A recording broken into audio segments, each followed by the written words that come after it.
Hey there, you are listening to the DMZ America podcast for Thursday, January 25th, 2024, coming to you from the political left. I am editorial cartoonist Ted Rall. And coming to you from the righteous right, I'm Scott Stantis, editorial cartoonist. Scott, I think we should start. I think we need to start a new format for the podcast. I think we should make it like the McLaughlin group, where I'm like, so I'll be McLaughlin. So this is exactly how it worked. I'll ask you a question and then interrupt you and yell over you. So it'll be like, okay, go ahead. So Scott, what's the major lesson from the New Hampshire primary? Well, Ted, I think that the major wrong. Nikki Haley is wrong. He was always like wrong. Oh man, we got part of it right last week, and we got part of it. I got part of it wrong. You didn't. I did. We're talking the part I got right is that I thought Trump would do very well. He did. He won 50%. And a little bit more and some change. And but on the Democratic side, I really did think that Congressman Phillips from Minnesota was going to win but the write-in thing, that's the one part of New Hampshire that nobody's really talking about. And I think I want to talk about, what do you think? How did Biden win that? Because he did not. He decided that he sold his soul to the South Carolina Democratic Party 4 years ago, so he would be the nominee. And he was skipping New Hampshire, so he won as a write-in. He won pretty handily as a write-in. I'm wondering. Yeah. So what happened there? Yeah, last time I checked, Dean Phillips, his primary challenger, got about 20%, and 21%, I think. So. How much? I thought it was 21, but it doesn't. Okay, it was all over the place. The votes were still coming in last time I checked, and then Marianne Williamson got like a few points, right, like 4. So there's so many ways to slice and dice that information, and I'm glad, Scott, that that you want to focus on the Democratic side, because the Trump side's gotten a lot of attention elsewhere, and I think that what happened there was pretty predictable. We knew that Nikki Haley, this is her last hurrah. It's all downhill from here. She got like 40 in the 40s, which is pretty good, but horseshoes and a lot of crossover vote, though. Don't forget, it's an open primary. True. Although independents voted for her. Only 4,000 New Hampshire people changed their voter registration in time for the October deadline. So I don't think Democratic crossovers were a huge factor. They will be, however, in South Carolina.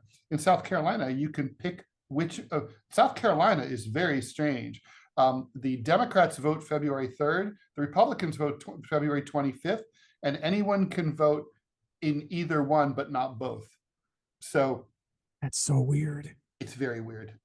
So I assume that's a temporary thing because of the, New Hampshire supplanting and stuff. Anyway, the point is, I'm not really surprised with what happened there. I don't think you are either. No. But on the Democratic side, I did not think that Phillips would do as well as you thought, but I still wish. This was like Scotland when they had their plebiscite on independence. I expected the Scots of all fucking people to vote for independence, like Braveheart, like freedom, and they didn't. They pussed out, and it really kind of shocked me in the same way that when the French ratified the EU and like basically let Germany run Europe, which they've tried numerous times before. It's like I thought the French would be like, fuck you, Germany. Again, they didn't do that, although it didn't pass by that much. And so anyway, I was really hoping the people of New Hampshire would send a strong rebuke to Biden for insulting them, for slagging them, for shivving them is what Biden and the DNC did, and they didn't punish him really. I don't know. The truth is, I think it's going to be. We may never know exactly why that went down the way that it did, because first of all, there wasn't much media paying attention to the Democratic side, but also we don't really know the motivations for the people who voted to write in Biden. How many of these people were actually enthusiastic? How many of people were just trying to send a message? Look, we're behind our Democratic stalwart as anti-Trump votes, to make a statement. How many people just wanted to just vote Democratic and they didn't like anybody else. I mean, there's just so many possibilities here.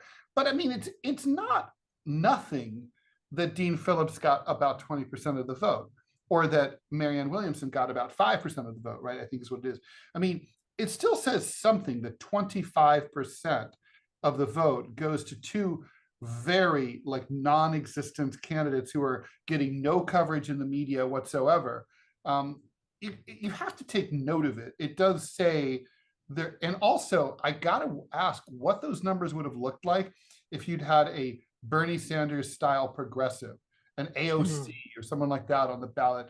I mean, I think you would have seen, I mean, Bernie Sanders, wiped the floor with Joe Biden in 2020 in New Hampshire. I could see, I think the thing is, there's no progressive to vote for. Dean Phillips is literally votes with Joe Biden on everything. Marianne Williamson is just a wackadoodle. So, if you're like a leftist, progressive, Marxist, where do you didn't have anyone to vote for in this cycle. So, unless it's one of those like 26. I just think it also, what's interesting to me is that it struck me that the Democratic Party of New Hampshire, such as it is very strong and can get its message out. And I think the other Democratic parties across the nation are looking at this going, whoa, because I don't know that this would have happened, say, I'm just trying to think of another state where the Democratic Party, well, here in Alabama, South Carolina. Would this have happened in New York? Well, New York doesn't have, well, New York does have a New York City Democratic Party machine for sure. But there's, I don't know. I mean, I agree with you. That's impressive. I mean, asking people to write in is hard. It's an extra step. Maybe it's a little easier because it's such a small state. What were there, 150,000 votes or something? Yeah. I mean, so maybe it's not so hard. People don't have to wait in line. If you do a write-in vote here in New York, you're already in line in Manhattan. And then you're like, you have to get a special form to do a write-in. Oh, do you?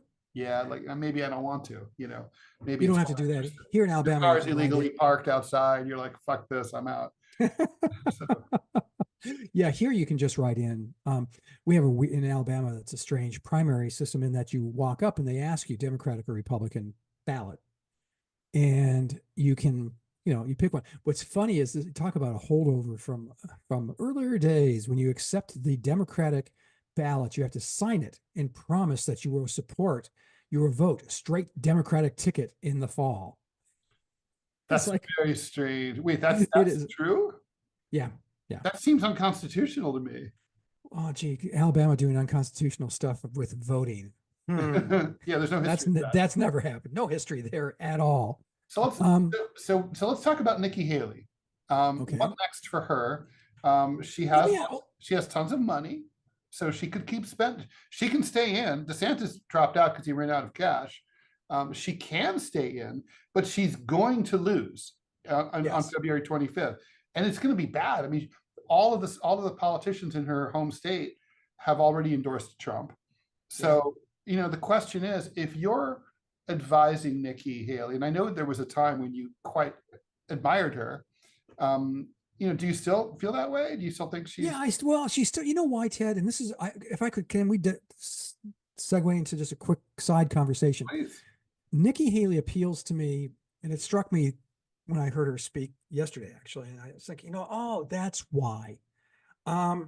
Because she's not a great speaker. She doesn't articulate her position particularly well, but she's an old line Republican. She is the kind of Republican you could see running in 1984.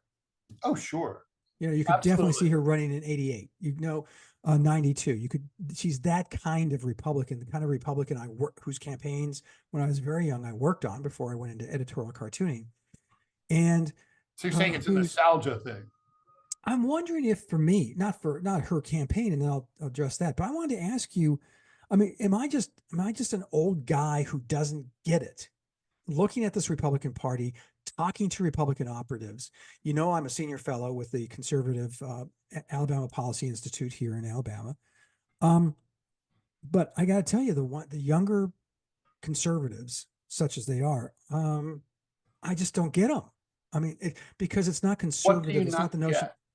because for me, coming up in the party, what appealed to me as a young man coming up in politics and, educating myself on politics, what appealed to me about the Republican Party was low taxes, free markets, strong defense.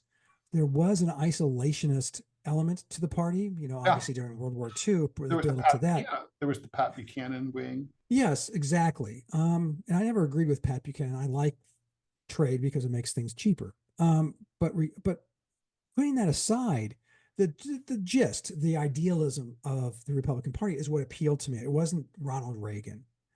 It wasn't, any other. It wasn't Robert Taft. It wasn't any It of wasn't the personalities. It was the policy. precisely. Now it is exclusively a cult of personality. It's a cult. Well, as is the Democratic Party as well. That doesn't seem to be a cult as much as it's like, I don't well, know. Well, maybe it is. It's so look, what it is it's personality politics for sure. Trump's Republican Party is a cult of the leader. Now he's going to die, and we'll see where we are after he's gone. How many MAGA people will stay within the party? Who will the next leaders of the MAGA movement be, or will it all fall apart after he's gone? I don't know the answer to that, but the point is we know where we are right now. And it's like, I don't think that these people were brought in by policies in the first place. Trump brought in a lot of new voters in 2016. Yes. And so that's why it's his party. I mean, he got people in the same way that it could have been Bernie Sanders' Democratic Party. Then he brought in a lot of people who said who could go to rallies, but apparently didn't want to vote. But basically, I think he's going to be. It'll be. How do I put this? I'm having like a little bit of brain fog here. The Democratic. So yeah, I think the Democratic Party is a team politics party. So whoever the team puts up, it's sort of like if you follow, whatever, the New York Yankees. And, if the owner's an asshole, you're still a Yankees fan. If the team loses, you're still a Yankees fan. If they do some boneheaded trades, you're still a Yankees fan. You're not going to the Mets, you're not going to the Phillies, you're a Yankees fan. That's how it is with Democrats. They're completely, so they can't imagine voting Republican because that would involve voting Republican. They're not looking at a set of policies, or they're not even, it never even gets down to the point of like, they're not able to recognize the fact that the other party might have a point on some things, like say, the border crisis. So they're literally just like, we're just going to ignore that. Just in the same way that Republicans ignore, say, climate change. We're going to ignore that. That doesn't fit our agenda.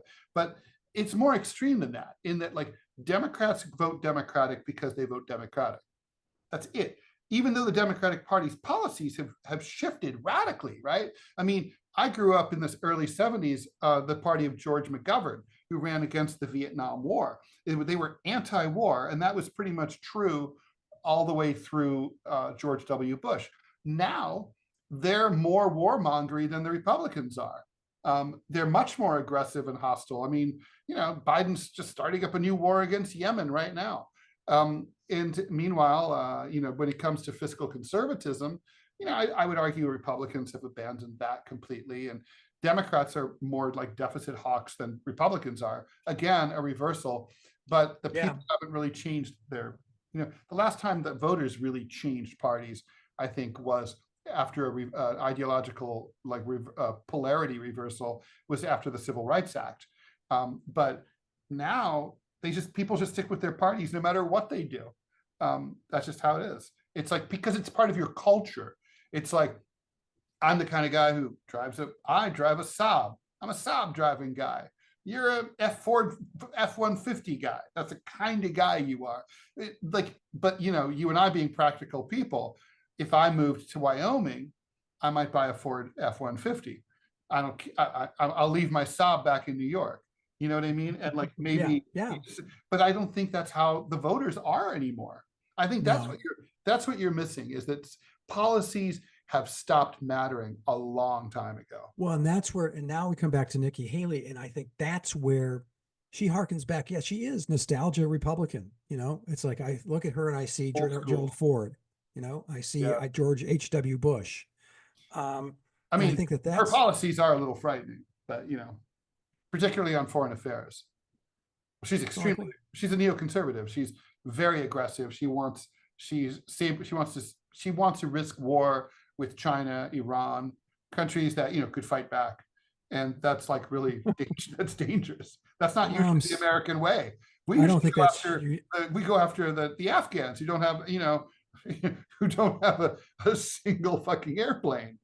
But well, if you're going to pick a fight, that's the one to have. Okay, so that's why.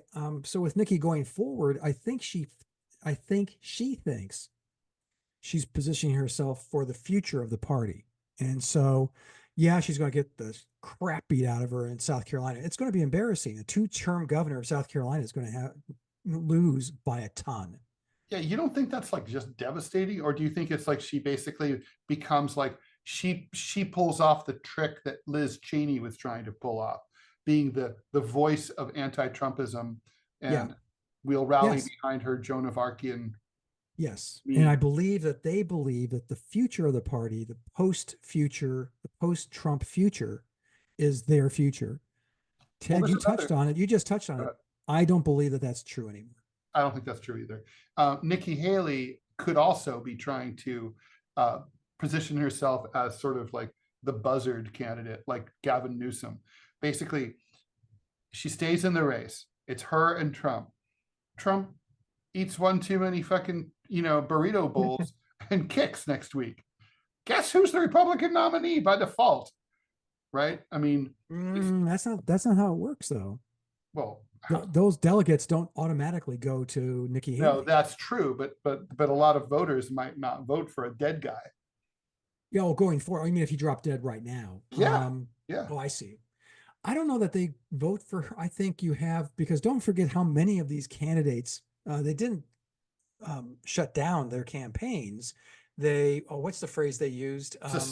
Suspended. The presumption is, let's say Donald Trump is eating a Big Mac while he's humping a porn star and has a heart attack and dies, which is the way I think Donald Trump would love to go out. That's true. It'd be like that's what he would have wanted. So what? He lived his best life. What, does that mean that your suspended campaign also, I'm unsuspending? Does that mean people like, Pompeo or DeSantis or any of the others all of a sudden unsuspend? They could. I mean, I guess the other question is, Scott, let's just say he, ends up in a prison cell before the convention, which I don't think will happen. But let's just say that did happen. Thanks to Fani Willis, I think it will never happen. I know, that's such a shit. God, she's such an idiot. But anyway, the point is, I think she could. This is a big RNC question. Let's just say a week before the convention, Trump dies, and Nikki Haley has hung in there all these long months, and she's collected some delegates all along the way. But let's say she's only gotten 20% of them. I bet that would be about what she would get. Okay, and then so you go to the convention. 80% of the delegates belong to Trump. They're now free. They're free agents, basically, right? Like how do they get assigned? Who decides? Can they vote for whoever they want? Yeah, most states you actually elect the delegate. You don't. There's a especially if it's a winner take all state, there's a list of delegates that you're voting for. So you're not voting for Ted Rall, you're voting for Ted Rall delegates. You're not voting for Donald Trump. You're voting for Ted Rall delegate Clovis Rall goes to the convention, he can vote for him. That will depend on the Central Committee and how they decide how those votes then will be. There have to be a lot of closed doors. But Ted, here's your answer, and it's very simple, and it's one word: 1968. Okay. It's that we have to look at, Johnson runs against McCarthy. McCarthy comes very close, doesn't beat him. Johnson still comes in first in New Hampshire, but it's a really close race. Johnson then does if nominated, I will not run. If elected, I will not serve. And so McCarthy goes on and does extremely well, loses California to RFK, who obviously gets assassinated then. but McCarthy's done very well. He's won many primaries going forward into the convention. He comes in, and so you think going to the convention, second place guy, he's going to be the nominee. Wrong answer. Here's a copy of the home game. It's Hubert Humphrey, the establishment's favorite former mayor of Minneapolis, and sitting currently vice president. Sitting vice president, right? That I think that's what you would see. You'd see. So you're saying this would all be brokered in it'd be shenanigans and hijinks would ensue, and it would not be Nikki Haley. It would be. How could but wouldn't it be a bad look for like, even though it's not the woke party, for the Republican Party to be like, yeah, we're not giving it to the number 2 person because she's a chick and she's a person of color. And she was so mean. Think about this, Ted. She was so mean to Donald Trump, it killed him. she murdered him with her words. Yeah. She gave him agita. I just don't see. Yeah. I mean, I hear you, but that they don't give a shit. This is a party that doesn't care about talking about poisoning the blood of America. I mean, what do you think they're really going to give a shit about? All right. So what do you think she's going to do? Do you think she's going to hang in there? I think she's going on for some reason. I think she's going to last. She's going to hang on until Super Tuesday. If I had to predict at this point, I think she hangs on until Super Tuesday. March 5th, she does what she does. She gets what she gets. And then at that point, I think, I don't know that she endorses. She will have said so many nasty things and true things about Donald Trump, but I don't believe that she she endorses him. I don't see. No, I think she just drops out or suspends her campaign. Yeah. All right. And then all right. So then Biden has said that he already shades of 2016 with Hillary Clinton. The word from inside the Democratic Party is that they're thrilled to be running against Trump, that they would much rather run against Trump than Haley. They're sure they can clean his clock. Yeah. 2016. So therefore he's saying, so Biden is spinning it like, well, we're now in general election mode. It's me versus Trump. Yeah. Let's get to work. He's going to pimp the economy. He's going to, yes. And he's going to pimp abortion, and he's going to try to bring the migrant thing in for a landing. I don't know how he does that. That's the one issue. How he does that either. It's a killer issue for the Democrats and for Joe Biden. And I don't know how first of all, there's no short-term thing to do there. You can't, well, we're going to talk about that in the second segment, right? So we should. Yeah. So let's say it there. But and the optics of migration are so terrible for him that's a harmful one. The economy really could work for him. I mean, the economy is the economy is going to work. The economy is going to do well. You're having a Federal Reserve that has said that there's a likelihood that they will cut interest rates 4 times in 2024. Yeah. The economy, the GDP has gone up to 3.3. You cut those interest rates, all of a sudden you see the GDP go up to 5%. So only 2 things could go wrong, right? One is the Houthis fuck up the Suez Canal and the Red Sea. So possibly, and then that makes it 30% of all shipping has to go all the way around Africa or whatever. Then and the other thing that could go wrong is just the voter perceptions, right? People don't think the economy is good, right? But by then it will be, and that's the thing. Is will they realize it? They do, because the one number that was underreported in the last few weeks is consumer confidence is really skyrocketing. It's going up and up and up. Yeah. So that's going to continue to grow because supply chain issues now are being solved more and more. That's a side issue. I mean, we can talk about it at some other podcast, but just supply chain taking so long to get better is shocking.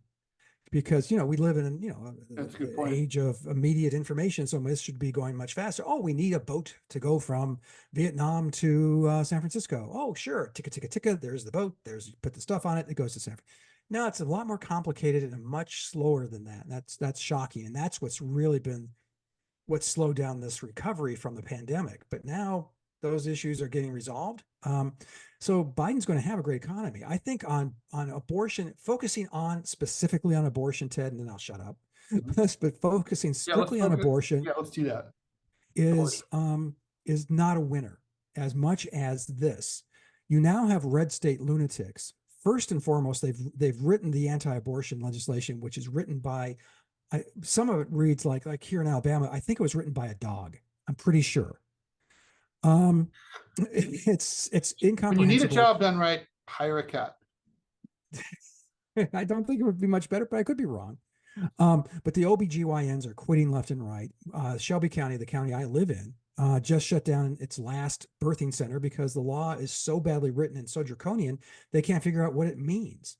That's what the Democrats have to focus on. And second of all, these assholes, and I'm sorry, this rubs my libertarian cackles like you very much the wrong way to come out, and they are literally, and you know this, I've sent you stories on this, Ted, on how these assholes are proposing legislation to ban birth control pills, morning after pill, condoms, and just going, And Justice what? Clarence Thomas has said that there's grounds for doing that. Well, you can try, but if you believe in freedom, and if, by the way, if you happen to be a 21st century, grown up, you're having sex. Right. And you don't want unprotected sex, or you certainly, especially if it's your mistress, you don't want to knock her up because that'll hurt your reelection as a Republican congressman. So true. Potentially. Or, well, but apparently giving a hand job at a movie theater doesn't hurt you, just move districts, but that's another issue altogether. To my mind, that's the issue that the Democrats have to hammer home, is that this is one freedom that still very few people used. I know that it was enough, but by turns, they're not just going after your right to an abortion. They're going after your right to have protected sex. They're going after your birth control pills. They're going after. They're climbing into your bed with you. Yes, the government is climbing into your bed. It's gross. I mean, look, Trump and other leading Republicans, like including Nikki Haley, kind of have a pretty good sense that this is a loser for them. But look, they wanted it. The Republicans have been pushing this for years. They got what they asked for, and it's a little strange to see them so upset about it now. I guess if I'm Biden, I think here's what I think is like weak for the Democrats on the abortion thing. If it was just sheer numbers, like people are pro-choice, it'd be easy, but it's not like that. First of all, most of the people who have lost access to abortion are poor and live in like the South. Everybody who is rich or lives in like the blue states, they can get an abortion no problem. So the problem is that the most disadvantaged people who are least likely to vote and who the powers that be care about the least are the ones who have been most affected disproportionately by this decision. In other words, like rich donors aren't feeling the pain. It's only like poor Black women who are feeling the pain in like rural Texas. And I'm not sure how many of them understand that the best way to get out of poverty is to not have children until you're ready to have them. That's a separate conversation. But the point is, in terms of Biden and abortion, I don't see how this. The other thing is, it seems a little bit backwards looking. But here's the other thing. I don't know that Biden, you can't just run against the Republicans and say, look, what a bunch of meanies. They got rid of abortion because they appointed these Supreme Court justices. You have to have a solution. You have to say, if you put me in, I will do this, that, the other, in order to restore abortion rights. Yes. And it can't be, I'll wait for a Supreme Court justice to die and appoint a liberal one, or one who I think is liberal. That's not good enough. It's got to be, I don't see anything short of, I will federally legalize abortion with a law, and I will sign that law. If he doesn't say that, and even that's not even credible, because it's like, well, I didn't get a Democratic House, so I can't do it. It's like, the problem is, I don't know that it's hard to capitalize on a problem when you don't really have a credible solution. And he doesn't. He doesn't, but you just proposed one, and it's absolutely the right one that I'd run on. We're going to. But then he'd have to say, I need a Democratic House and a Democratic Senate. Right, which is great because he does. Right. That's what that's what Truman tried to do in '48. He didn't get the House he wanted, certainly, but he ran against the House. Remember, you and I collect campaign. The Do Nothing Congress. Yeah, the Do Nothing, the Won't Do Congress won't do. Yes. It's a slogan that could work in '48, probably not so much in '24, but no, won't do. Okay. Yeah, so I think, I guess right now, as we were talking about before, We were recording this currently in the polls. The polls are ticking upward for Trump. If the election were held tomorrow, the popular he would win. He would have a 3.8% advantage over over Biden. Not getting talked about is the national polling numbers of over 19% for RFK, and when you add Jill Stein. Is Jill Stein going to be is she the Green Party candidate? She will be the Green Party candidate. Okay. And if you add her and Cornel West, assuming they're able to get ballot access, some polls show basically 1 out of 3 voters voting for someone other than the 2 major party nominees. So you could, if they were all unified, you could have a true 3-party race a la 1912. Well, but let me throw in one more, conundrum or sand in the gears or something here, and that's the Libertarian Party.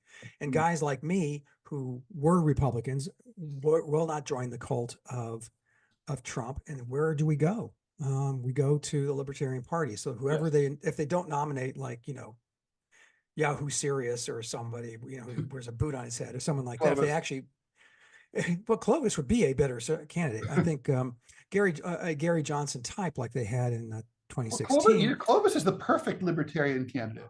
He's not going to overregulate. He's not going to pass a lot of laws. He's not going to do anything. He's just going to find a nice warm spot on the radiator and sleep for 4 years. And lick himself, which is fine with me. That's the government that does nothing is best, right? There it is. Okay, so why don't we take a break? All right, let's do that. Get some coffee. All right, here we go. Bye. We'll be back. Stick around. Don't go only for now. Anywhere. Hey there, you are still listening to the DMZ America podcast. I'm Ted Rall, coming to you from the left. And I'm Scott Stantis, coming to you from the right. So we had said we were going to talk about migration. It might say, I think, some people might be like, well, what is there to say? Scott, I know you have thoughts. I have thoughts. Do you want to go first, or do you want? Yeah, I actually have a crazy proposal, and you can shoot it down, or you can let it lie, and we can think about it and talk about it some other time. But it struck me, obviously I'm a cartoonist for the Chicago Tribune, and Chicago set itself up as a sanctuary city. Well, the evil governor of Texas, where I'm also a cartoonist at the Dallas Morning News, has decided that he's going to ship migrants up to Chicago and say, oh, so you want to handle this? It's all yours, buddy boy. Chicago doesn't know what to do. Chicago now is positioning like tent cities and trying to house a really overwhelming number of human beings.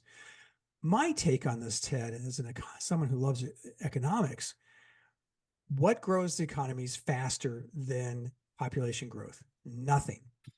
So rather than send migrants to San Francisco, Los Angeles, Chicago, New York, there are got to be places in upstate New York. I know there are places in Ohio. I know there are places in Illinois that are dying towns in their dying populations. A, affordable housing is available. B, all of a sudden, could you imagine someplace, Peoria, Cairo, any place, those types of towns in Illinois would have an influx of 10, 15,000 human beings. Human beings consume things, food, Coca-Cola, burgers, tacos, all that. It instantaneously grows a region and grows the economy. So why not say, instead of Chicago, Toledo is now, yes, it's going to cost money. It's going to take time, which, again, I'm asking for patience from the American people, which is pretty much like asking patience from, Clovis. Done. He wants it, and he wants it now. But to me, a long-term solution, and again, I know that's anathema to American thinking today, but a long-term solution would be where we have immigrants here asking for asylum. They're coming from absolutely wretched places where their lives are definitely in jeopardy. So you allow them into the United States, but let's take them to places like Toledo, for instance, which is, has, again, vast amounts of affordable housing, is in dire need, and that's an understatement, of some kind of economic stimulus. And the best economic stimulus you can possibly give, and the United States has used since before we were a country and we had the influx of German immigration, was an increase in population. The fact is, we don't make enough babies to have that happen. We have this large number of migrants. Why don't we use them to our advantage this way? Is there a hole in my logic that I'm not seeing, Ted? What's shocking to me is look, we've known each other for a long time, and we agree on a lot of things, but sometimes like a moment like this where seriously, we did not show each other's cards before this at all. We didn't talk about this before we recorded this. It stuns me how we think the same way about certain things. So I literally was going to say something exactly the same. Oh, okay.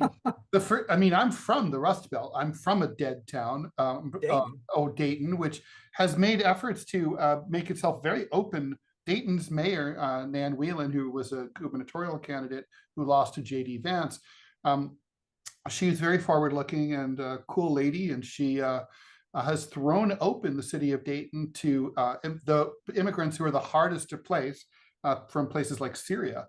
And they're trying to get the population up, and and not to mention, it also has the side benefit of increasing the ingenuity. I mean, when you bring in people from different cultures, educational systems, educational backgrounds, educational attainment levels, you put everybody together in an incubator, and they get together, they make friends, they go into business together, they become entrepreneurs, and so you're setting up the potential for growth decades in the future, long after we're gone. And I think, and I was looking at the U.S. fertility rate, and that's the number of births per woman. In other words, to use an old-fashioned way, heteronormative, let's say the number of births per couple, right? Because that's normally still how it's done, is a male and a female. Anyway, current fertility rate is 1.786 births per woman. Now, you want at least 2 just to break even, but actually you need more than that because people die, kids die. So you really kind of want like 2.3 in America. That just keeps your population where it is. We have an economic system that requires population growth because we need our GDP to go up at least 2-3% every year. Otherwise, we fall into recession. So we're kind of like a shark. We have to keep moving all the time or we die, right? And so now you could say, okay, well, that's 1.786. We're not that shy from 2.2. But historically, these numbers used to be spectacularly higher. I'm looking at a historical chart right now dating from 1950. 1950, just at the beginning of the Korean War, 3.14. And it peaks out in 1956 at 3.582. Now, there's a chicken and egg thing going on there. People were having lots of kids and the economy was fucking awesome, right, in the 50s, particularly the early 50s. But on the other hand, that's also because the economy was awesome, people felt like they could afford more kids. So there is a feedback loop there. But still, the point is, the United States needs people. And I guess what I was going to suggest, and I don't know, I think what's going on here is that the elites, the policy elites in the Biden White House, and previously White Houses of both parties, effectively left the border open for years because they knew that we have this fertility issue, we need the population, this is good for the economy, but they just never wanted to explain it to the American people. There's never been an American president who sat down and gave a speech and said, look, here's a chart of our birth rate. We don't make enough children in this country. People are having kids later and later. They're getting married later and later. And even though now, gay people can have kids and single mothers can have kids, the fact is we just don't have the numbers. So we need to admit as many foreigners as who are willing to come here and who don't have a horrible criminal record. And just it has to be like Ellis Island. This country is mostly descended from people who came here illegally. Nobody was invited to go to Ellis Island from Italy or Germany, right? Or Ireland. They just showed up, and we were like, if you didn't have tuberculosis, we let you stay. Yeah. and now we're a superpower. So it doesn't really, I mean, I'm radically simplifying, but I'm also not wrong. So I think, No. so I guess the thing is, what's going on with the nativism and the xenophobia, in large part, I mean, yeah, some people just don't like brown people, but also there's never been, and I think, you know, a lot of white America, they're like, they know that like they're being lied to by the Biden administration. They know that they've been lied to. It's like basically like, oh, well, we're trying to get a hold of it. You know, we're not like, we're trying to control the border. It's like, no, you're not. And you should say why you're not doing that. You should just say like, look, we do know everybody who comes in. We have biometric information. We exchange information with the home country's police departments, which is all true. So we're not letting like, you know, mass murderers into the country. We're keeping track. But the fact is, for the most part, if people want to come here, we're going to let them in. And they should, I mean, when people know they're being lied to, they get really pissed. And they know they're being lied to. I mean, what do you, I mean, what do you think of the lack? I mean, that's been a major problem with this administration from the get-go. Total inability to communicate about anything. Well, not just that, but total inability to follow through on issues. I mean, I would argue that, you know, student debt forgiveness kind of, you know, yes, it got shot down, and it should have, in my view, because it was unconstitutional, but now they're coming back with some other thing that's going to get shot down. Scott, let me put you on hold here just a second. I just remembered I'm supposed to do a 15-minute hit on Sputnik starting at 3:30 in 3 minutes. Oh, shit. Mind? Okay. Yeah, go ahead. Okay, I'm going to pause here. So that's the thing about the DMZ America podcast, is that life gets in the way. And so yeah. Anyway, it could have been worse. Could have been. It has been. It has been. Could be. All right. So let's. So anyway, but Scott, let's talk about this. Why doesn't the president tell the American people what is really going on? Ted, you and I both know the answer to that, because Americans make fun of any other country that has any serious discussion about its birth rate. Either it's too much, India, China, or it's too few everywhere else, most everywhere else. And we mock it. I mean, we literally say, you know, you're not having enough children. I mean, Japan, look at the price Japan is paying for this right now. Mm-hmm. You know, I think the average age of the typical Japanese now is, you know, 117 or so. You know, I'm exaggerating, of course, but it's crazy where they are. And so they talk about they need to start having more babies. What's caused that is that the women in that culture now are actually professionals and choose to follow careers versus, you know, just stay-at-home moms. So here in the United States, we actually mock any attempt to have a serious discussion about birth rates and about the need for a growing population.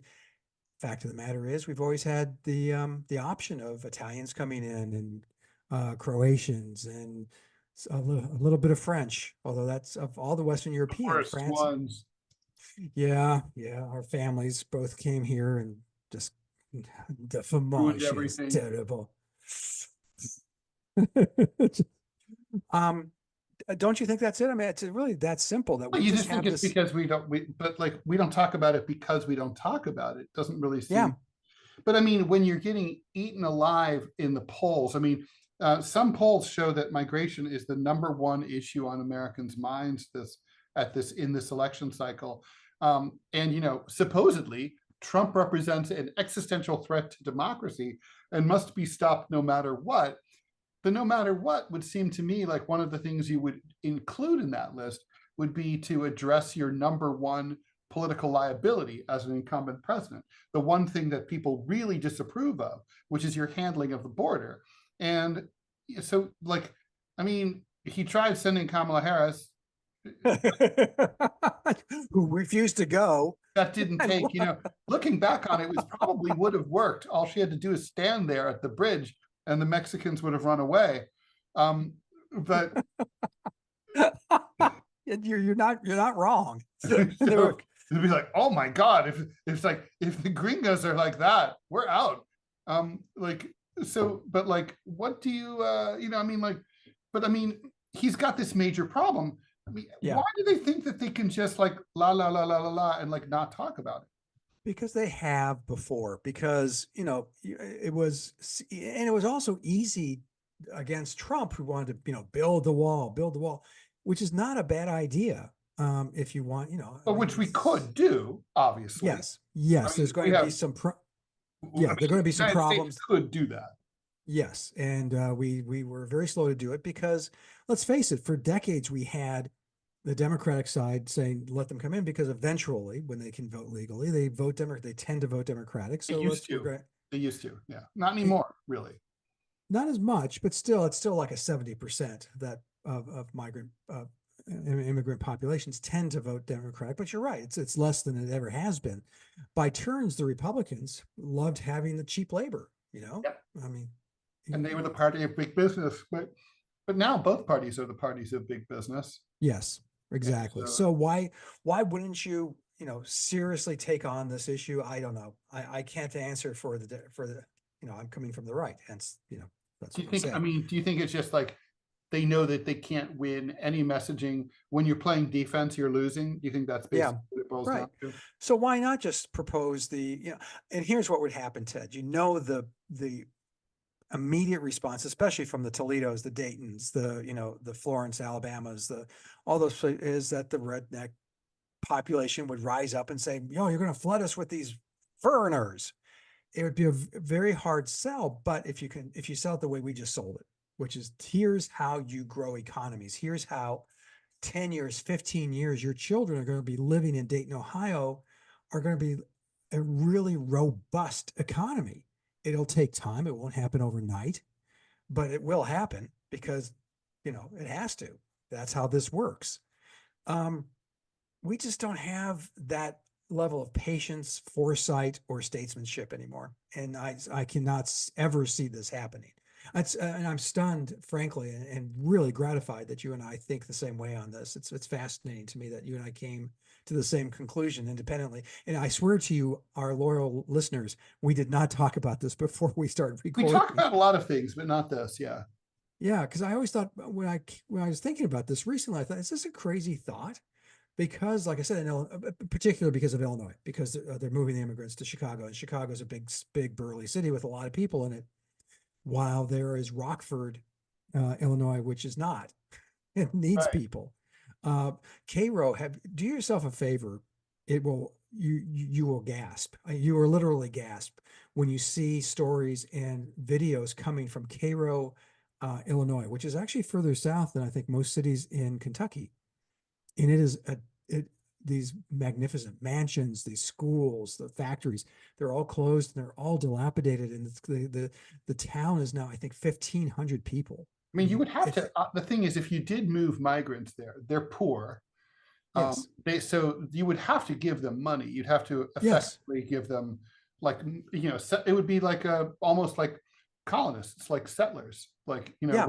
yeah. Exactly. Very, very, yeah, well put. Exactly so. And the federal government would have to pitch in. The government of Illinois would have to pitch it, but they're pitching in now. You don't think the people of Chicago are spending tens of millions of dollars to house? Yeah, no, the city of New York is going bankrupt because of the migrant crisis. Maybe you could, I mean, I guess maybe the problem here is that we would have to maybe cut back like on one of our wars.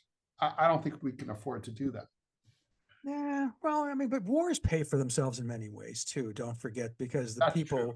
when we sell them airplanes and things that go, we make some money off of that. That's true. That's true. And and soon when Club Med Gaza opens up, there will be American investors will be able to invest in that. Yeah, I'll go. I get to wear my Speedo by the Mediterranean. That'd be awesome. All right. Yeah. So, yeah. I'm sorry. I put that picture in your What's head. What's that ghostly howling of the dead sound? And nothing. Don't worry. Yeah. It's the wind. It's the wind. Yeah. All right. So we'll leave that there, and we'll come back and wrap it up. Yeah, what I mean by wrapping it up is we'll wrap it up after we'll have one more segment will be the wrap up. That's like okay. I misunderstood. as opposed to just like I always think it's silly. Like, remember when there were TV shows where I think this might still happen, where literally they would say at the end of the show, okay, so after these messages, we'll come back and wrap it up. And literally you'd wait through the commercials and then you come back and say, well, that was the news for today. Goodbye. Yeah. And you're like, well, why did I wait through the commercials for that? You know? Well, you wanted your goodbye. It's nice. It's just nice. I wouldn't give a shit about the goodbye. I'm an Irish exit. Bye. Fuck off. Toodaloo. Yeah. I don't know. Very strange. Anyway, all right. So, like, oh my God, I'm in a loopy mood today. All right. So, we said, okay. Oh, so this is going to be interesting. So, Stantis and Rall, take the gloves off. Yeah, it's true. So the question, people probably remember about a month ago, the House of Representatives overwhelmingly passed a resolution that is non-binding in any way, but anyway, interesting, that said that anti-Zionism is tantamount to anti-Semitism. It is a form of anti-Semitism. And apparently taking that to heart are a bunch of colleges, including my alma mater, Columbia University, where I graduated from, and Barnard College, which is part of Columbia, across the street, it's the Women's College, one of the Seven Sisters schools. They are both cracking down on pro-Palestinian speech in a big way. They have suspended student organizations that are for the crime of basically being pro-Palestinian. They have Barnard has sent out the word to its professors.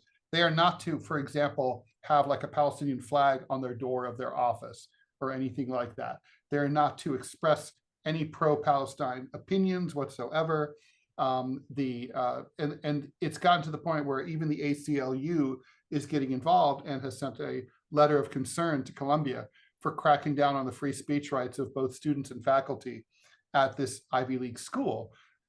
It gets me thinking, Scott, I mean, I know you and I disagree about this, but every time I read one of these articles about like, there's so much anti-Semitism on American college campuses subsequent to October 7th, I read the article, I'm always like, well, what specifically are they talking about?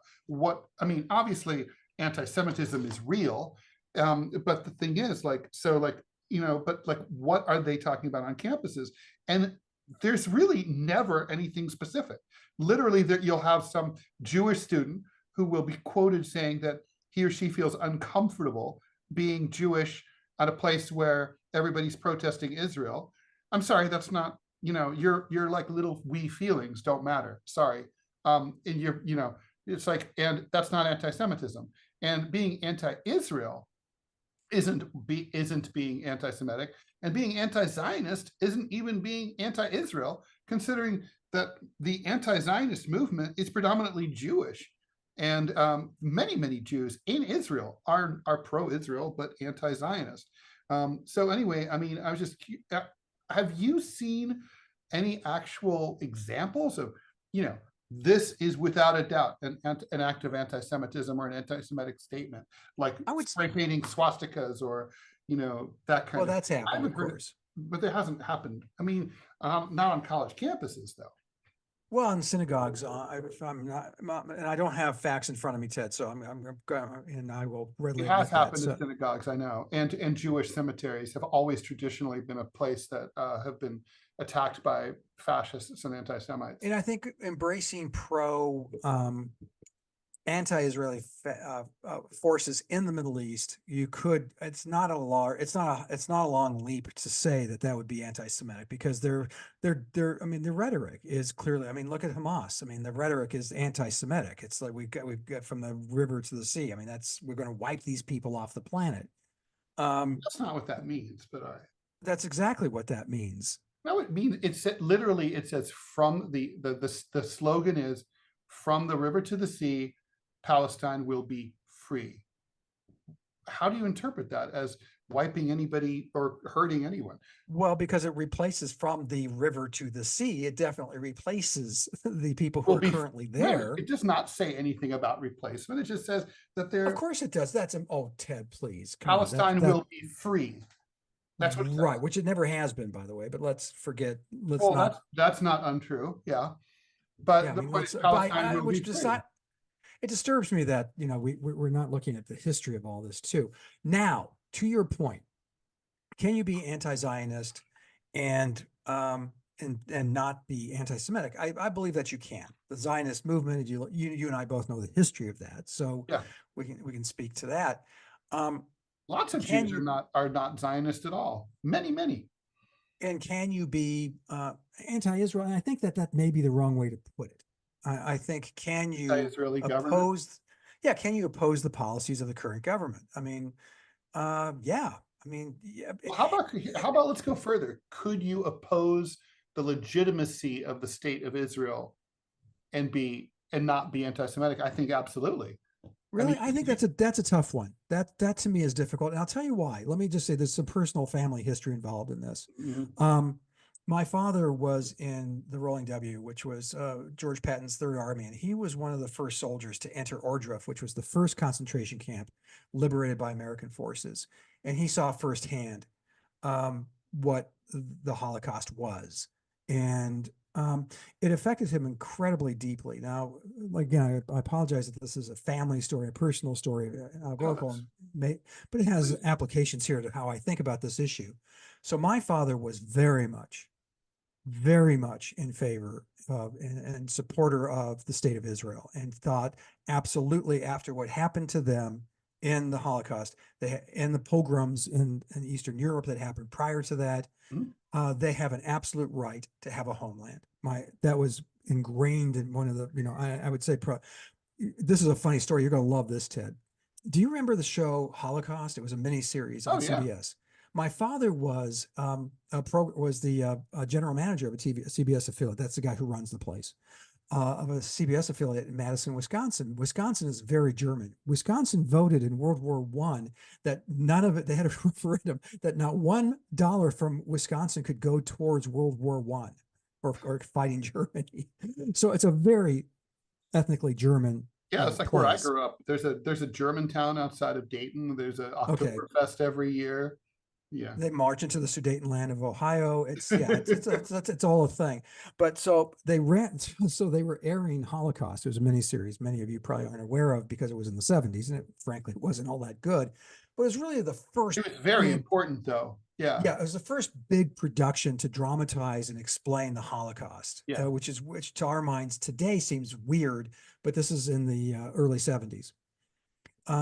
So people would call up, and you got to say they're anti-Semitic. They say that the Holocaust never happened.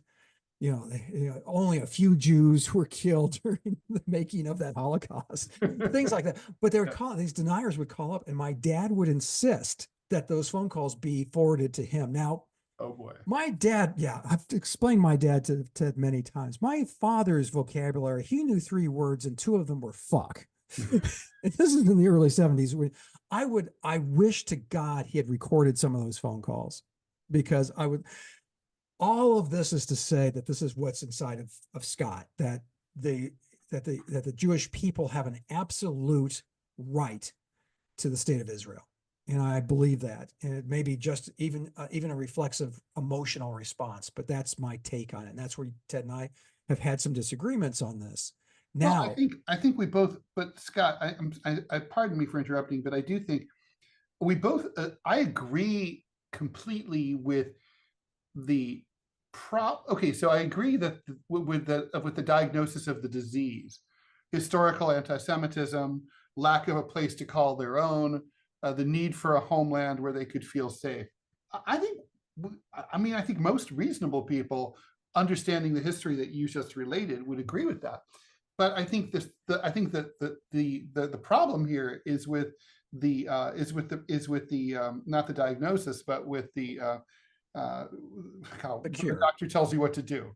The cure is wrong. I mean, so basically, it's like clearly the European Jews in specifically, and world Jewry in general, needed or could argue that they were entitled to a homeland, not someone else's homeland.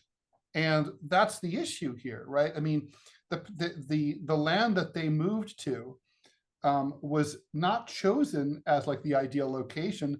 The truth is, it was the Zionist movement that was predated the Holocaust, that had already been settling there and buying land in Ottoman era Palestine. And were terrorists. Don't forget, Menachem Begin terrorists. was a terrorist. He blew up a hotel. Well, which hotel? Because some of them isn't it the David Hotel or something like that? Oh, was it the David? Okay, well then that's a nice one. I was going to say if it was like a Motel 6, then no, apparently it's a nice hotel. Anyway, the point is, they were terrorists, and the Zionist movement at the end of the war were like, this is our big chance to go and lobby that everybody should come and join us here, and then that's what led the genocide of 1941 to 1945 led to the genocide of 1948. The Nakba, the 1948 war, where the U.S., where the Israelis came, pushed Palestinians. Well, did you ever see the? I know you have. I know the answer to this question, but just for our listeners, the map of the establishment of the state of Israel. Yeah. The initial map from the UN. Take a look. You can look it up on Google. It's super easy to find, and it is preposterous. It is ridiculous. Well, it is, but it's ridiculous in a different way. It is, and those of us who, you and I agree, two-state solution. It's the only way to go. Although not anymore. Two-state solution, I think, is finished. I don't think so. I think Israel has delegitimized itself with its actions in Gaza, and should really be, at this point, historical Palestine should be unified into one democratic state where everybody has one person, one vote, whether they're Jewish or Arab. They're going to have to live in the same country together. It's just the way that whites and blacks live together in South Africa post-apartheid. Because that's what Israel is, an apartheid state by definition. The UN has told it that, and it's obviously that. It's like, so the point is that it's the Israelis had the two-state solution was going to be better for Israel than for the Palestinians. And so but the Israelis don't seem to know what's good for themselves. And what they're doing in Gaza is a really good example of that. I think that's maybe true, but I would argue that the peace movement, the Oslo Accords, really laid the groundwork for if they'd been allowed, and if Arafat had not proclaimed an intifada shortly thereafter, I believe we would be having a very different discussion today. We would be marveling at the economic engine that is Palestine/Israel. I think the problem is what was on the table was so incredibly impossible. It wasn't even a starting place because it wasn't working towards a real sovereign state. Even now, Netanyahu says that Israel will never permit a Palestinian state to have its own military or to control its own borders. But that's not a state, though. Don't you have some hope now, looking at the polls out of Israel, how despised the Netanyahu government is once the war cabinet is dissolved and they have elections, assuming Netanyahu and his minions allow it? Quite frankly, let's not forget that. No, they may not. They have strong motivations to keep Israel as a militaristic dictatorship. Exactly. And so the fact that they've really never said what the aim of this war is. And that's where you and I agree that you have to, the Colin Powell doctrine, overwhelming. Although I think they know, they're just not telling us. Well, you say that. I haven't, I'm hoping you're wrong. I know that's naive and not really the best policy. It is naive because here's the thing. If I'm wrong, then give me one plausible alternative. Give me, seriously, I'm really interested because I want to, what else could they be up to? I think muscling out, because you have Hamas, which from what we're being told, again, you and I both know governments telling us stuff is absolutely trustworthy and should always be respected. Always. But let's assume for a moment that that's true, that they have Hamas has headquarters in schools and hospitals. Well, who else does is the IDF, but all right, never mind. Well, the tunnel systems as well. That once those are ferreted out, once you actually see the infrastructure of Hamas and can destroy it, then the war is over. Okay, well, let's just say that they declare war against, they declare victory against Hamas. But let's just say that. I Yeah. don't think, I mean, if they can declare it, I think it's preposterous. I mean, Hamas or something like Hamas is not, you can't kill it by bombing it to death. It's an idea. The idea will go on. But let's just say whatever, the Israelis say, okay, we have VH Day, victory over Hamas Day, we have won. VG Day, victory over Gaza. Okay, then at this point though, the Gazan people can never return home. I mean, there's no world in which they're going to be allowed to go home or even could go home if they wanted to, and the Israelis wanted them to. So they've effectively already been ethnically cleansed. It's sort of like a dead man walking.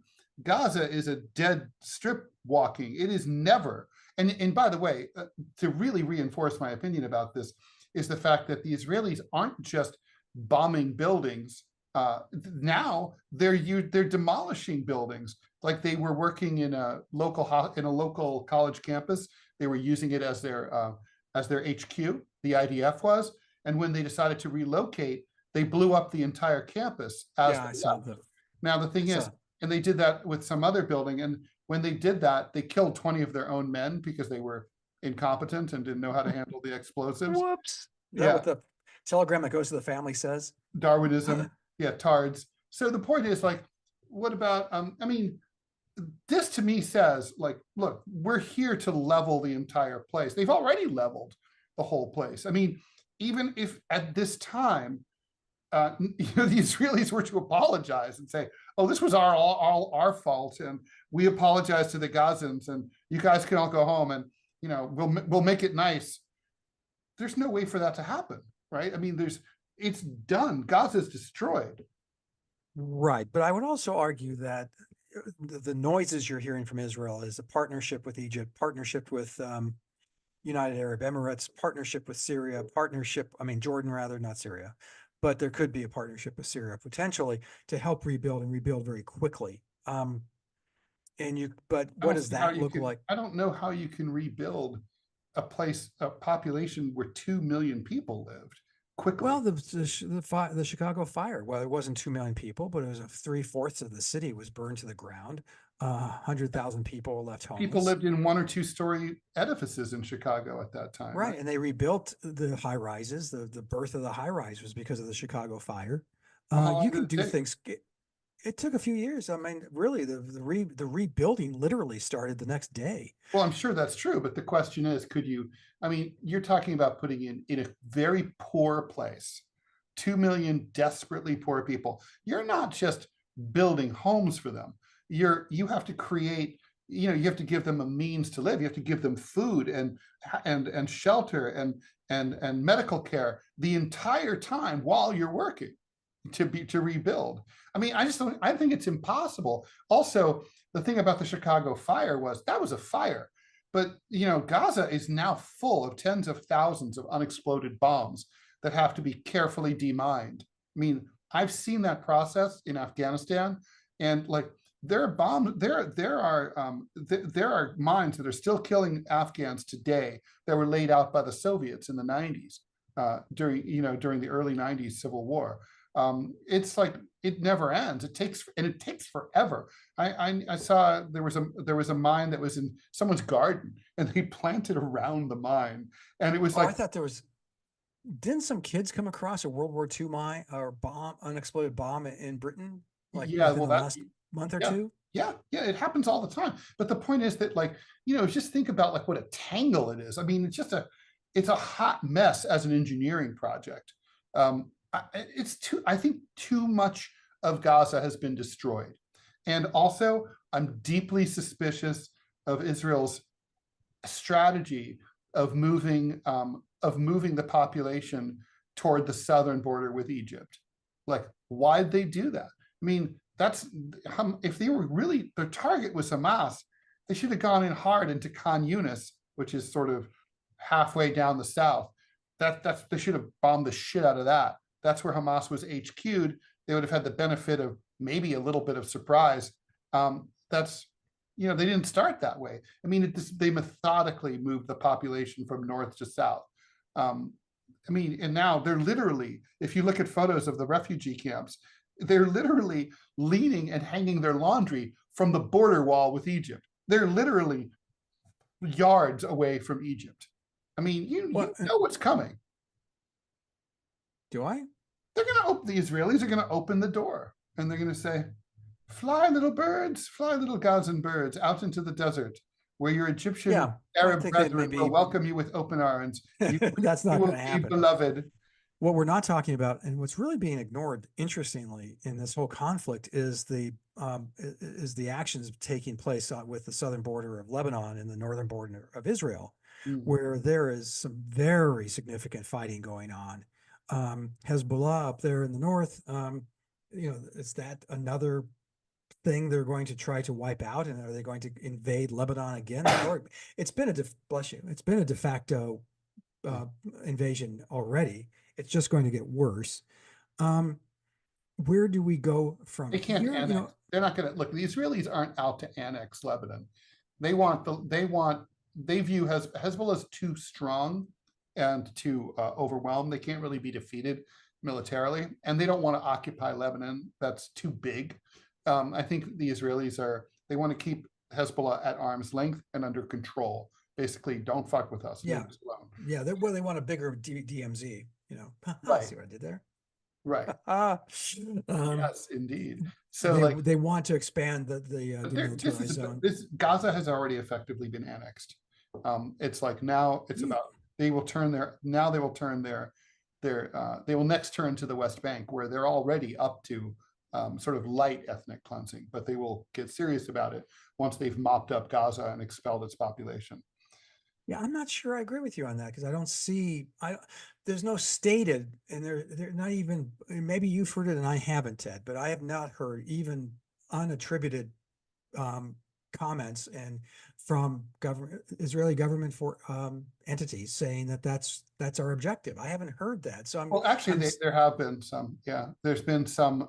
The president. Okay, let me say that doesn't come from the nutbag right religious party nutbag that they. Well, the president of Israel. I mean, he's not a nobody. No. And he said that everybody in Palestine in Gaza is equally as guilty as Hamas. So they all need to be treated accordingly. That's a genocidal remark that's been cited by South Africa, and it's a genocide case at the International Court of Justice against Israel. Where is that now? Well, tomorrow. Is tomorrow Friday? Yeah, tomorrow's Friday. Yeah. The ICJ, so the case will probably not be finally ruled upon, whether we declare Israel guilty or not guilty of genocide for years. But tomorrow is an important thing, because pending the long-term arguing of this case, they just had preliminary discussions. The South Africa has requested the ICJ to issue an injunction demanding a permanent ceasefire. So tomorrow, if South Africa's motion passes, the ICJ may issue an order to Israel to cease all military actions immediately.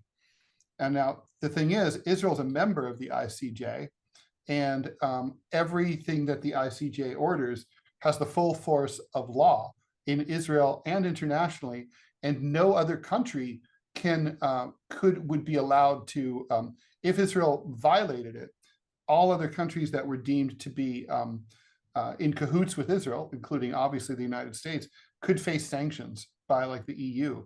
The EU is already considering sanctions against Israel. So, I mean, just think about it. That's where we're at. The EU is thinking about economic sanctions against Israel. I mean, I'll believe it when I see it. The EU says a lot of things, and maybe, but I mean, even if they don't do it, the mere fact that this is even being talked about says a lot about Israel's standing in the international community. Well, and another part of that whole equation is that Israel telling the United Nations to go fuck itself, which, if it wasn't for the United Nations, Israel would not exist. Israel has always been very deferential, more so than almost any other country on the planet, to the United Nations and the United Nations, what it does and how it feels, frankly. It shocks me. This part, that does shock me, Ted, is the recent the pronunciations and the condemnation of what's happening in Gaza by the United Nations and Israel just saying, it's like, We don't care. wow. Well, Israel, and they've gone completely rogue, Scott. I mean, it's not. I think you're right. And the Netanyahu, and this has been 10 years in the making. Yeah. And so I hope, like I said, I hope going forward that when they finally do dissolve the peace cabinet, and like you mentioned, there's no reason for them to do it, but let's presume for a moment the right thing is done. Netanyahu, the religious parties, I think they're all out. And then maybe there's some hope for liberal. But the Israelis are mad at Netanyahu primarily because of their incompetence in not predicting October 7th and responding to it poorly, right? And not to mention he was up on all those corruption charges before. Well, there's that. But the point is, I don't really know that they're pissed at what they're doing to the Gazans. I don't think the Israeli public really much cares. Oh, I disagree. I think that clearly is a big part of this, and the reaction by Netanyahu's government and the overarching attacks, as you describe it, I don't think you're wrong. Is the leveling of Gaza, and also the complete disregard for the safety of the hostages.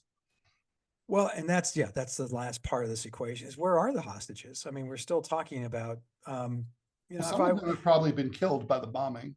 That's maybe true, but where are the rest? I mean, they're they're in the tunnel system. That's because those who have been freed all said that they were held in the tunnel system. Yeah, in a tunnel system that is kind of a wonder, actually. I mean, if it wasn't such used for evil, it's pretty awesome. Actually, engineering. Well, I mean, it is hilarious to me how the Israelis and their defenders are like, how dare they build a tunnel system? And I'd be like, seems like it was a pretty wise move to me. Yeah, but there's something evil about it. So it's very much similar to how we felt. Do you remember how America felt about the subway system in Russia, especially in Moscow? It was designed to be, what's that? Jealous? I don't think it was jealous because, there's actually a punchline to this. It's a gorgeous system. It was designed to be bomb-proof from even a nuclear attack. Yeah. And what's funny, and Americans going, how dare you, is that the Washington, D.C. subway system is designed exactly the same way. Yeah. If you've ever taken it, you're on the escalator for what seems like a day and a half. True. To get down to the bottom. And one time, because, your friend Scott's a moron, they had one of the escalators wasn't working. I said, it'd be a good workout. It'd be a good cardio, right? I'm going to walk up. Janine and I think we were there with my son and his wife. They said, they take the escalator. I'm going to take the stairs, Yeah. Oh my God. And it took, I was like, by the time I got up, I think there's a paramedic with a defibrillator. I'm like going, clear. Holy shit, it was never going to end. It's very, very deep. New York has some stations that are deep, but not like that. No, well, they don't care. Some of them are just barely underground. Well, we really didn't resolve this, but we'll keep talking about it. That won't stop us from yapping about it. No, I mean, I do want to get your take as a free speech purist, though, about the actions at Columbia and Barnard and other places. Bullshit. It's bullshit. You can't. I mean, I think you should be able to, I have a weird, and I think we all do. If someone wanted to fly a Nazi flag, would that be okay? As someone who claims to be, it would be. Yeah, okay. I think so too. I do. I was going to say that. As a First Amendment absolutist, I think, you have a right to fly it. I think you're a pig if you do it. And I have a right to say that. But by turns, if you believe, I mean, that's the whole point of being a First Amendment or a free speech absolutist, is that you're going to have absolute free speech. And some of it's going to make you really uncomfortable and really angry and really piss you off. Yeah. I have an old Soviet flag, and on May Day, I fly my old Soviet flag because it's May Day, Rise, ye children of starvation. And I had neighbors who were really pissed off and called the city. When I lived in this little town in Arizona, they called the city council and said, can he do that? Oh my God. And so it's so funny too, because I bet you couldn't even explain to them, no, I'm anti-communist. I don't believe in the Soviet Union at all. I'm a flag guy. This is about the flag. They'd be like, what? Yeah. No, I'm a vexillologist, you assholes. They did not, because I have other flags. I now have over 350 flags, and I fly most, and that's because it's like Djibouti. It's, it's, What is would you say is that your rarest flag? Like, do you have any oh, I historic don't, old flags? no, I don't really have too many. I'm not a flag collector in that sense. I just have literally like, here's the flag. And when they change their flag, like say the state of Mississippi changed their flag, I just go out and buy the new flag. When Libya changed their flag. Remember, it was just solid green. Oh yeah, under Pretty easy Gaddafi. to draw. But Gaddafi now it has, was green. it's now it looks different. So I went out and bought a new Libya flag. That's it. I'm not a collector. I don't have a friend who served in the army in Afghanistan brought me back. Do you know the flags that you kind of hang from like either a rearview mirror Yeah. or they're this one was a little bigger and it's Turkmenistan. That's probably because it's clearly handmade. So it's pretty, that's kind of cool. Yeah. What do you have any like cool? You were going to get me an ISIS flag, but I'm still I waiting for don't that have one. an ISIS flag, but I do have something for you when you Oh, come okay. to visit. And yeah, Ted and I are actually I'm going to just saying see. it will be it'll make your Soviet flag look positively popular. Oh boy, oh boy, oh boy. I can't wait. Yep. I can fly in my backyard and people go, oh, look, a Trump supporter. No, it's not that Oh. bad. Although it is interesting, right? Like as a collector of political ephemera, the flags thing with Trump, right? I mean, you tell me, but in the modern era, I can't think of any political campaign that really made use of flags. It's always been signs, posters, billboards, Buttons. yard signs. Well, they had the big ball for Tippecanoe and Tyler too. Do you remember that? They had this big metal ball that they rolled through for parades. I'm not, yeah, it's weird. It had slogans on it. Look it up. Oh, how That's a thing. strange. But William Henry Harrison, a hard cider, so you had a little log cabin because he was Oh, born in a log cabin, which by the way, everyone his age was born in a log cabin. yeah. Right. But he actually grew up and actually had a plantation in a mansion. But that's, history kind of forgets that part. I'm trying to think, you're right, of any other period in time because around going They through, used ribbons like in the 19th century, right? well, before they had celluloid buttons, you And then have some, they had tokens, and they coins, had am I saying this right? Daguerreotypes, ferrotypes. ferrotypes, right? So Yeah. that's the Lincoln button, which has, so it's a ferrotype of Lincoln, and it's surrounded by a Look metal. at what I have. This is Oh, like I'm sharing. This you're is gonna make me. yeah, I'm gonna make you mad, maybe. This is Okay. let's see, here we go. Okay, Let's I'm see it leaning there. in. I can't really read it. Can you read it to me? Okay, so this is an 1860. Um, it's a Lincoln token, and it says Oh, success to Republican principles on one side, but on the other side, this is really awesome. It says, I've always wanted this, millions for freedom, not 1 cent for slavery. you gotta like it. Gotta like it. You can't disagree with it. That was a great, campaign. But I'm trying to think, Ted, of who. Oh, Oh, here's a 18. here's a ferrotype. This is Oh, Grover Cleveland, Donald Trump's hero now. yeah, exactly. Grover Cleveland, the only president to have 2 non-successive terms, and literally married his ward, which was very much like marrying your daughter. That's true. That's very Woody Allen. Well, it's very Trump. When you remember when he said about right, a little bit. Ivanka. Yeah, so Trump made use. I mean, I think it wasn't him. It wasn't his idea, right? But like somehow, why flags? I mean, I think that's part of the reason that people sort of see dark totalitarian urges with him because it's like I've seen like parades of Trump supporters with their flags flying from the back of their pickup trucks. Yeah, it does have a certain ISIS kind of vibe. Yeah, it's very weird, and I cannot.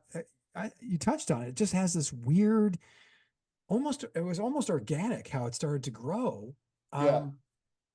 Yeah, people just saw them and they were like, "That's cool. I want one of those." Also, Yeah. graphics are horrible. Just parenthetically. Oh, they're terrible. It's just block letter, sans serif face, Trump. The word Trump on And it. it's an ugly fucking font, and the colors are like really like unfortunately like loud and obnoxious red and blue. Well, have you seen, I mean, and they've had obviously variants on the flag now where you have Trump's face superimposed on Rambo's body. Have you seen this one? Oh my God. I've It's seen just like, that. It's so like, what? yeah, you really have to go. I mean, I can see But that. Rambo was ripped. Like, Yeah, well, he rips open a burger. That's, I guess that may be the true. comparison. I can't figure it out, Ted. And the flag thing, yeah, it's really is. It reminds me very much, and I know that this is an easy comparison to make, but the Nazi movement of the 30s, of the 20s and early 30s, Yeah. when they had the flag, the swastika was everywhere. Well, of course, the There's a communists had their red flags too, and they had literally, street battles. Yeah, literally. yeah, you had the red, mostly solid red flags because having print or in the hammer and sickle, which is just a brilliant, simple, elegant symbolism. I mean, I don't like it, but I mean, for what it stands for, but I think it's just an amazing in terms of iconography. But the swastika, that's what, as a flag collector and a flag enthusiast, you look at, flags like that. You look at the Confederate battle flag, beautiful flag. I'd never fly it, but it's Yeah, gorgeous. right. ISIS is another one. I mean, that's a very dramatic, the white type, the white calligraphy on black. I mean, that's a powerful flag. Yeah, yeah. It is. They used medieval Arabic for Oh, it. really? Yeah, that's why it looks different and really simple. Okay, Because that explains a Arab lot. calligraphy is like more like the Saudi flag, right?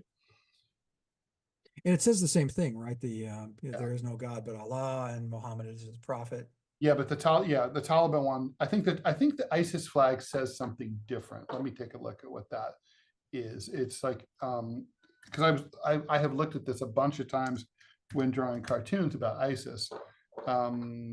Islamic State flag. You actually try to get it right in your cartoons, like make it look like. Oh yeah, 100%. Huh. Here it is. I like it when American cartoonists try to make something look like it's Chinese. Oh, I know. It's the medieval seal that round part at the bottom. That was Muhammad's personal seal. Oh, okay. So Well, that makes that's what it sense. is. And then the Huh. name is just on top, Islamic State of Oh, Iraq. you're kidding. It's just the name? It just says Islamic State, and underneath it's like Muhammad approves. Muhammad's like, four, you four go. out of five Mohammeds approve of this message. Yeah, exactly. All right. Okay. With that, we should go. We both have stuff to do, and it's We always a do. pleasure. All right. So where can people find your other stuff? They can go to gocomics.com/Scott Stantis. That's one word. They can go to gocomics.com/Prickly City and see my political comic strip, cleverly called Prickly City. They can go to the Chicago Tribune.com/opinion and see a gallery of the work I draw for them. And they can now go to dallasnews.com/opinion and see the editorial cartoons I draw for the Dallas Morning News. And you can listen to both Ted and I and other really smart people on Center Clip, which are kind of like mini podcasts, 30 seconds, no longer than 5 minutes, quick takes on the day. And you should give it a listen. That's Center Clip. Go check it out. Ted, where can we find all things Tedian? You can find all things Tedian at raw.com, and you can listen to the radio show I do with Angie Wong called The Final Countdown, Monday through Friday, 10 a.m. to 12 noon on Radio Sputnik or Rumble or X Spaces nowadays. You don't have to listen to it live, and you go to whowhatwhy.org and gocomics.com/Ted Rall. My tongue is tripping all over itself today. Is X Spaces? I mean, do they stream the video as well? Yeah, they do, and it's much more stable than Rumble. So if okay, because I watch Rumble, I went and listen to it. So Rumble has the advantage of you can comment. You have like the comments thread. Yeah, I'm not sure that's an advantage. Some days I've seen the comments. Some days not so much. Yeah, true. But it depends. It's always entertaining though. Anyway, yes. All right. So we'll leave that there. And see you. All right. I'll see you sooner than that, and we'll see you guys next week. Woohoo!